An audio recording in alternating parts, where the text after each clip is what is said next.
ये बैठक जो है ये कोई अचानक ये नहीं था।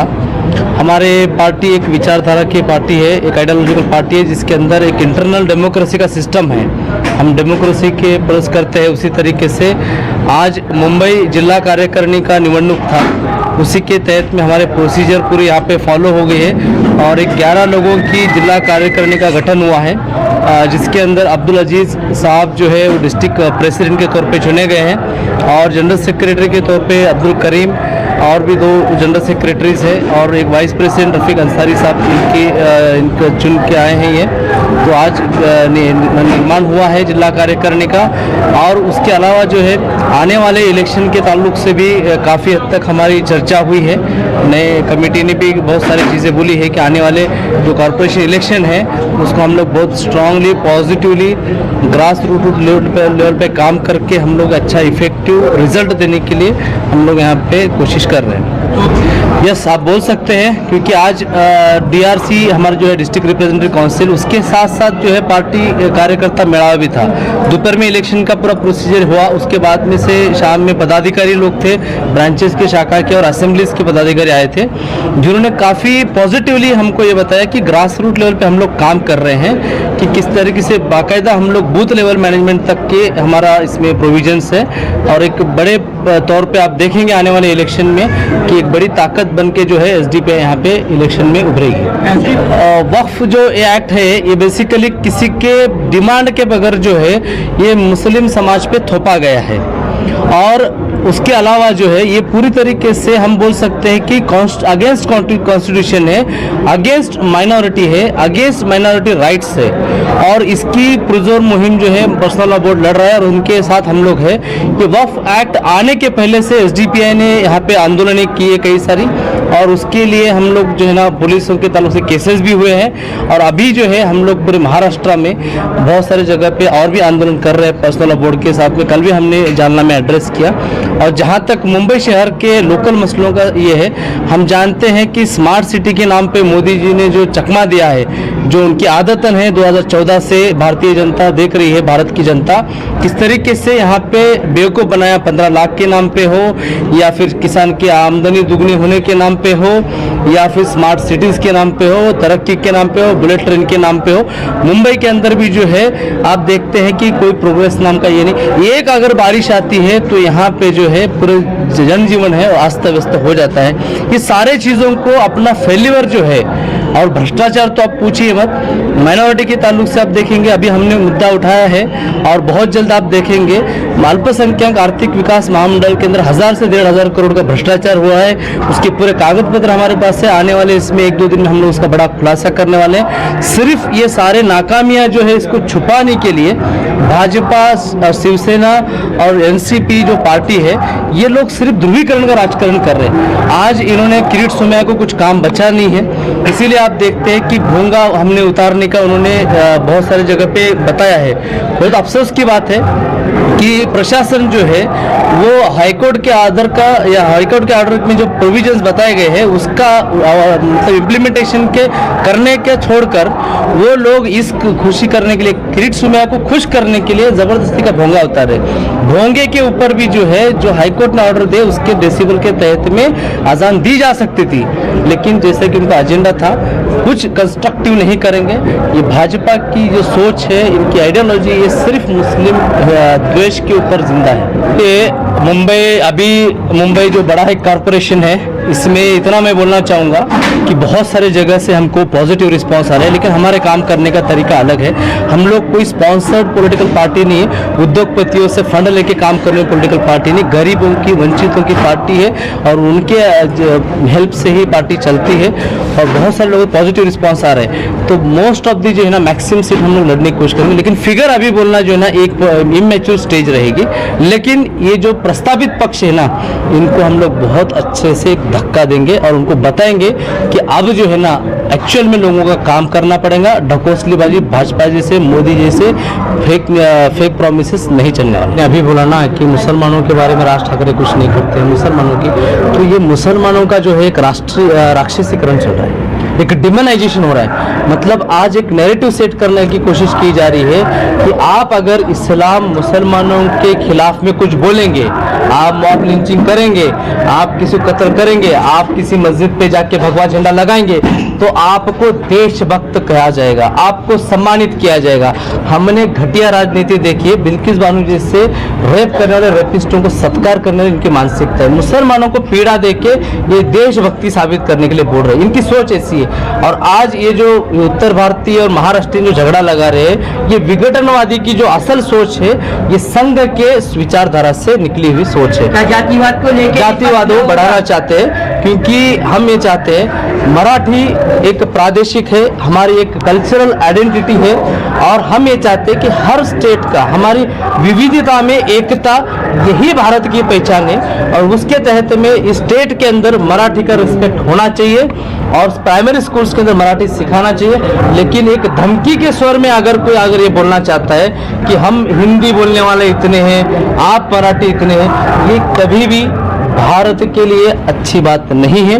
और ये विघटनवादी सोच, ये भाजपा पुरस्कृत भोंगे बज रहे हैं, ऐसा हम बोलना चाहते हैं। कैसा है ना, महानगर पालिका का चुनाव अभी हाल में नज़दीक है। आप लोग सब जानते हैं कि आने वाले चंद महीनों में महानगर पालिका का चुनाव होने वाला है और हर पार्टी की कुछ ना कुछ तैयारी होती है। उसी तरह से social democratic party of India ने भी एक प्लान किया हुआ है। उस प्लान के तहत ही ये जो आज का पार्टी सम्मेलन था और DRC था, ये उसी के मद्देनज़र था।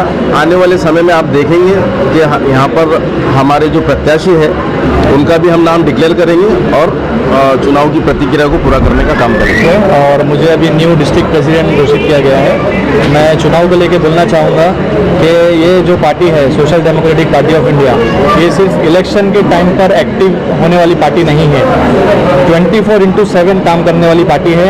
आपको हर वक्त जो भी प्रॉब्लम्स है, आप जो है 24/7 social democratic party of India के दरवाजे पे आके दस्तक कर सकते हैं।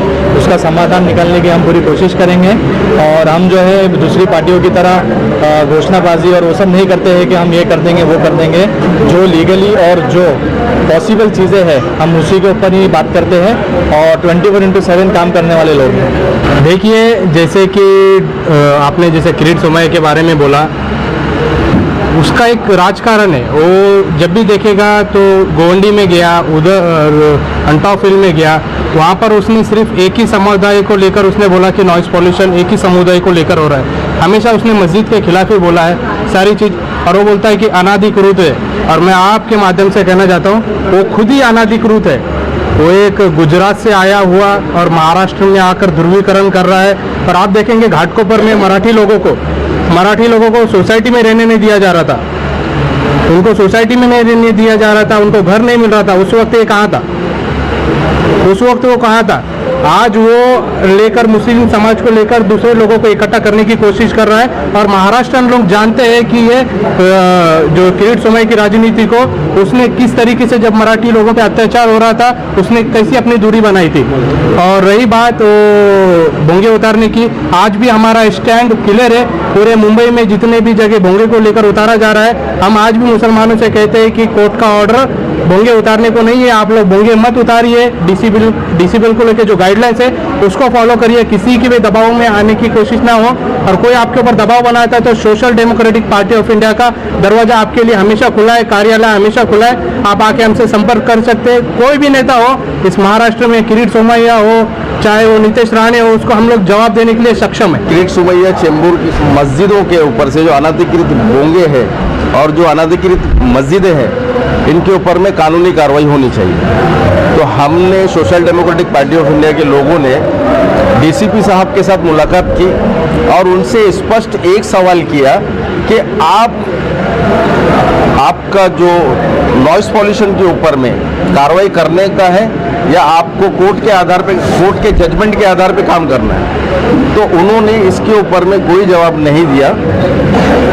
उन्होंने ये कहा कि नॉइज़ पॉल्यूशन बहुत तरीके से होते हैं और इसके वजह से हम ये कार्रवाई कर रहे हैं। तो हमारा बोलना यही था कि अगर कोर्ट के जजमेंट में नॉइज़ पॉल्यूशन सिर्फ अजान की वजह से है तो आपकी कार्रवाई बनती है, और नॉइज़ पॉल्यूशन को कंट्रोल करने का जो मशीन होता है जो उसकी रीडिंग मशीन होती है उसको लेकर के भी उसके ऊपर में हमने उनके ऊपर में उनके सामने बात रखी कि आपकी जो रीडिंग मशीन है ये बराबर नहीं है, क्योंकि एक जगह एक मस्जिद के ऊपर में जब वो लोग कार्रवाई करने के लिए आए कि बोले यहाँ पर नॉइस पॉल्यूशन हुआ है, तो वहाँ पर वो रीडिंग जो है साइलेंट मोड पे ही 70+ बता रहा है, और जब लोगों ने बात करना शुरू किया तो 900+ जा रहा था। तो हमने उसके ऊपर में संदिग्ध आवाज़ उठाते हुए उनसे कहा कि ये मशीन में ही गड़बड़ी। तो उन्होंने खाली इतना कहा कि हम ये मशीन को चेंज कर देंगे, चेंबूर की मशीन हटा करके हम गोवंडी की मशीन को लेकर आएंगे, ऐसा कहा। तो मेरा बोलना ये है कि एसडीपीआई के लोगों ने चेंबूर के एतराफ़ में जितनी भी मस्जिद है उनको एकत्र करने का काम किया, और हर मस्जिदों के अंदर में बोंगे लगे रहेंगे और नॉइस पॉल्यूशन को कंट्रोल करेंगे। ये हम लोगों ने इस तरह का काम किया। उसके बावजूद भी आपने देखा होगा मदनपुरा के अंदर में बड़ी तादाद के अंदर में जब महाराष्ट्र के उप मुख्यमंत्री से मुलाकात करने की बात की गई, अजीत दादा से बात की गई बोंगे के ताल्लुक से, तो उसी रात के दिन सुबह मीटिंग है और रात में ही पुलिस अधिकारी पहुंच करके वहाँ पर उन्होंने तमाम मस्जिदों के बोंगे वगैरह उतरवा दिए। तो कैसा है, ये जो सरकार के नेतृत्व में जो काम हो रहा है ये मनमानी तरीके से हो रहा है। ये नॉइस पॉल्यूशन को कंट्रोल करने के हिसाब से नहीं हो रहा है, ये एक ध्रुवीकरण की राजनीति जिसे हम बोलेंगे, एक समुदाय को उसकी आस्था को ठेस पहुंचाने का काम हो रहा है, दूसरा उसको और कोई काम नहीं। सबसे पहले भारत की राजनीति में और ख़ासतौर से महाराष्ट्र मुंबई की राजनीति में ये दुर्भाग्य की बात है कि बीते 76 सालों में मुल्क में जो मूलभूत सुविधाओं के बारे में हम लोगों से वादा किया गया है कि जो मूलभूत सुविधाएं, सबको रहने के लिए घर मुफ्त मिलेगा, खाने को सम्मानजनक भोजन मिलेगा, फ्री शिक्षा मिलेगी और स्वास्थ्य मिलेगा, वो ऐसी तो कोई चीज़ यहाँ पर दिखाई नहीं दे रही है। मुंबई गड्ढों के अंदर है, सड़कों पर पानी भरा हुआ है, नालियाँ बहती चली जा रही है और गंदगी की ज़िंदगी की आज़ादी अभी तक तो हमें मिली नहीं है।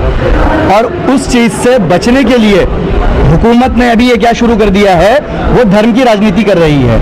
आपसी लोगों के अंदर मेलजोल और जो मोहब्बत इखलास था, आज आप सूरत हाल ये देख रहे हैं, एक भारतीय के सामने दूसरे भारतीयों को दुश्मन बना करके उन्होंने ऐसा ध्रुवीकरण किया है कि जिस तरीके से अवसरवादी राजनीति अपनी सत्ता पक्ष को बचाने के लिए, अपनी कुर्सी बचाने के लिए और अपनी कुर्सी के चारे पाए बचाने के लिए उन्होंने एक पड़ोसी को दूसरे पड़ोसी को दुश्मन बना करके लोगों के सामने पेश कर रखा है, और इस तरीके से वो आने वाले समय में उसको मुद्दे की राजनीति करने की कोशिश कर रहे हैं। और इस तरीके से social democratic party of India ऐसे सूरत हाल को बदलने की कोशिश करेगी। हम जहां तक अवामुन नास तक जाएंगे और उनको सत्य की राजनीति करने पर मजबूर करेंगे।